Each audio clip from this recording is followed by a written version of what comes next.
Welcome to Honest Review, where we honestly review things in an honest fashion, the most honest way, while being honest and not forgetting to do honest work while doing it honestly. Yep.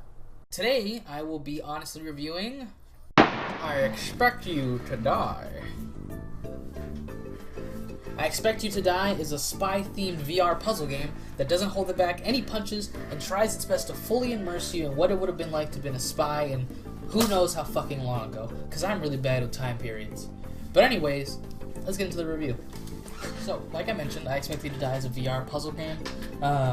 It's very one of the first things to say about it, right? That's very obvious. It's super stylized. It really goes and has a lot of fun with the theme of being some old-fashioned, early age spy, and it was a really fun ride because they do a lot of. There's some cliches and stuff, but they're always they're not overplayed. You know, it's very tasteful. It likes to have a lot of fun with you, and it's a little self-aware, which wraps it all up into a really good time. So now I'm gonna go ahead and have some gameplay up here, fucking up here. There you go. It'll be right here, and I'll have like a little reel playing of me just kind of messing around with a stream that I did a while back. If you want to see the full stream, it is on my Twitch. But again, since it's a puzzle game, it's really spoiler heavy. So I did my best, and I'm pretty sure there's no spoilers in the footage that I've done. But if you watch the stream, then you're gonna find out the answers to the puzzles and stuff. It's really kind of like an escape room. Each level is a different type of escape room, and you have to find, you have to use your spy wits to find a way to solve a problem or to get out or etc. But it's really fun, and it likes to have fun with the idea of being some old age spy, right? It's also not easy. That's something I can say. It's challenging. Now, while it is a short game, it has like a handful of levels. It took me about 2 hours to fully finish the game, but at least on my first run through, not completionist or anything. But it did take me half an hour to do one game, or not one game, but one level. So if you don't have a big brain like I do, it could take you a little longer. No, but I'm kidding. It definitely can take a while. Like if you're bad at escape rooms, like I consider myself to be decently okay at them. So it didn't take me that long. Most of the levels took me about 20 minutes to do, if not a little less.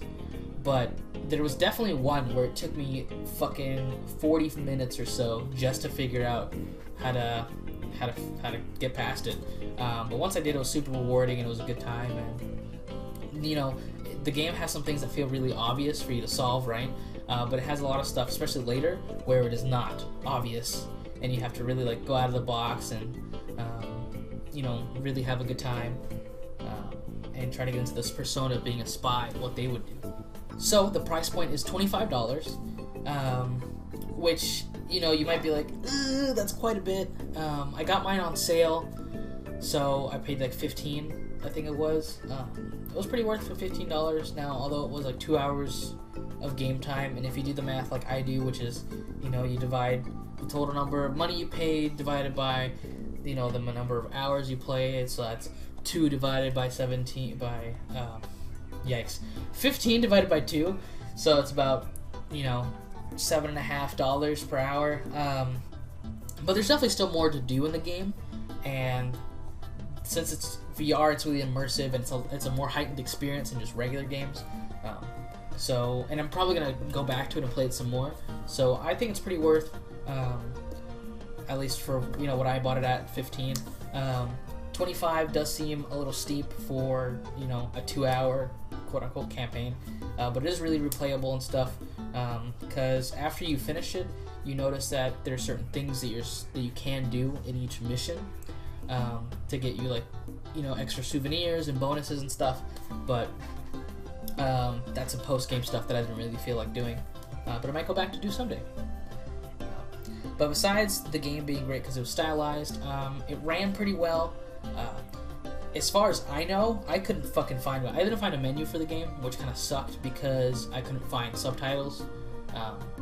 I wanted to put on subtitles because when I was streaming, I was talking to Matthew at the same time, a friend of mine. We were talking on Discord, and I wanted to have subtitles so that he could just watch the stream and not have to listen to it, so he could get all the funny dialogue and all the mission premises and all that stuff.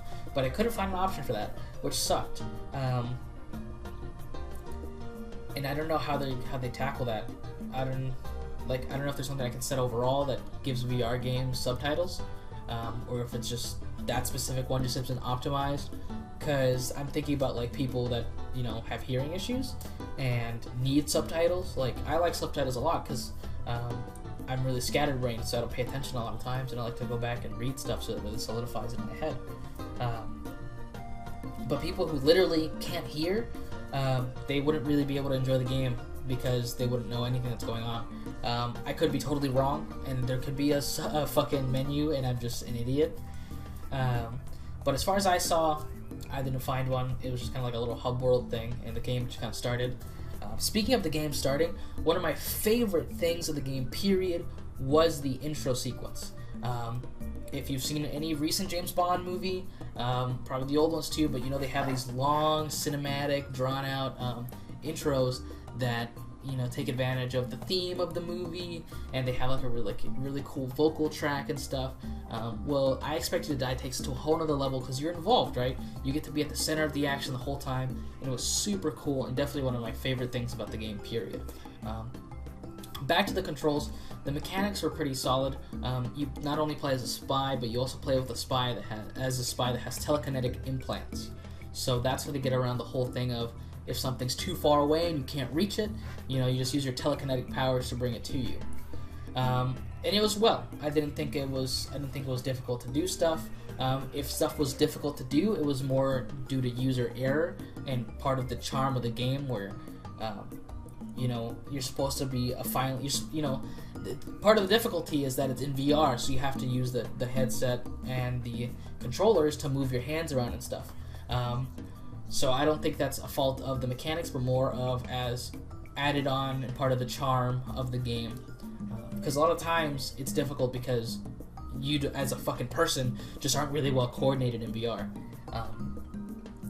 But it was really cool. I had a real fun time while I did do stuff. Let's see. I thought that every level was distinct and memorable because every level makes you tackle on a different mission, and the different mission has different conditions and all this other stuff, and it takes you to a different place every time. So I thought it was really cool. I had a lot of fun with the missions that I did have. I do have some favorites. There was one on a train. Pretty much, I think it's the very last mission. I really enjoyed that one. And there was the first mission was also really fun because it was really introductory. I thought it was a good way to start things off. But besides the levels, besides the way the game worked, besides the way the game looked and everything, I don't really have a lot of bad things to say about it. Besides the fact that I couldn't find a menu. Now, whether that's just because I'm stupid or because there actually isn't one, then that could be a complaint that I have. Besides that, there weren't really any other issues that I ran into. Sometimes things were kind of wonky with how they interacted, but then again, that's just the nature of VR and VR games. Like I said, $25 is pretty steep. I don't think I would have bought it if it was $25 when I first was looking at it. I'm glad I got it on sale because for $25, youch, that's pretty expensive for, like I said, a 2-hour game. I haven't played a whole lot of VR games, so I don't have a lot of stuff to reference it against, but from the time that I have spent on it, I can say that I recommend it. So that's it. That's my verdict. I recommend the game. I recommend you buy it on sale. And that's what I honestly think. I think it's a fun experience. I think if you like puzzles, if you like old spy movies, if you like the idea of being a spy in general, I think it was done really well. I think it hit the theme of what it's like to be an old school spy pretty well, where you're doing these crazy over-the-top missions that seem impossible and all this other stuff. You have to figure all this random stuff out, and I had a lot of fun with it. Besides that, that's pretty much it. Thanks for stopping by. If you enjoyed it, let me know why. Put it in the comments. If you enjoyed it just because I did it, then I guess you can leave a like if you want. Sure. If you want to see more of my stuff, obviously subscribe. Yeah. that's pretty much what you got to do. If you're really desperate, you can ring the bell, but I don't really pull out stuff often too. So, but if you're not keeping up with me on social media, that is what I am gonna plug. If I want you to do anything, it's follow the Twitter. I give a good update of what I'm currently working on and when it's gonna be up. It's also let people know when I'm streaming and stuff like that. Facebook I don't really have except my personal one. Yeah. And that's pretty much it. Twitter's the big one. That's the one that I'm decently active on, and that's where I'll be putting most of my stuff out. It's just Ripcardo on Twitter. You should be able to find me. It's literally a picture of me as my profile picture, and I don't think my username is that common. But yeah, if you want to see more from me, go ahead and check it out. Thanks again for coming by. I appreciate all of you, and I'll see you next time.